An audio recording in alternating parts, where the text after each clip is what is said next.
Dory remembers when she gets this flood of memories is basically everything we've witnessed in the beginning of the movie. Just this, her being young, her being with her parents, but it's from a child's point of view. We don't remember, when we think back when we're like 5 or 3 or 2 or whatever's the earliest you can be, you only have the limited understanding and memory of what a kid could understand then. You don't see it from an adult's point of view, so you can only, conjecture and hypothesize what really was going on. And so she kind of has that type of memory about where she was in her past.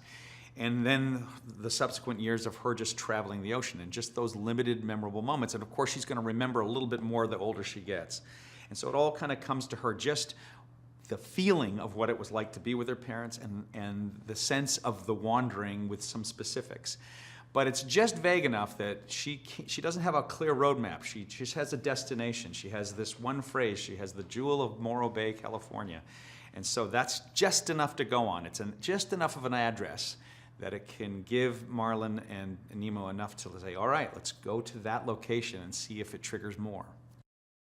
Hank, again, is very solitary, very uncooperative, but he's actually got a heart of gold deep down, and I think he's frustrated that he has it. And Dory, I think, senses it right away.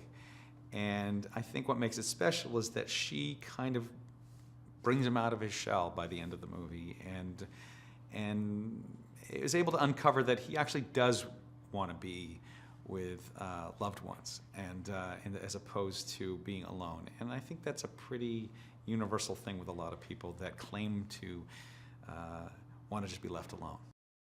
It felt like, even though our sessions ended in 2003, when we started recording in 2012, it was like we just picked up where we left off.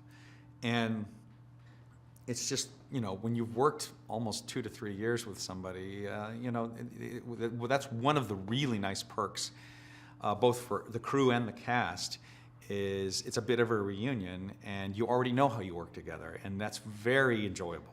Like, there's no learning curve, and it just becomes, all right, how can we just keep making this fun and exciting for ourselves to go further? And it tends to be, if the material's good and the story is that engaging, then it kind of answers itself. She makes things that you don't think are meant to be funny.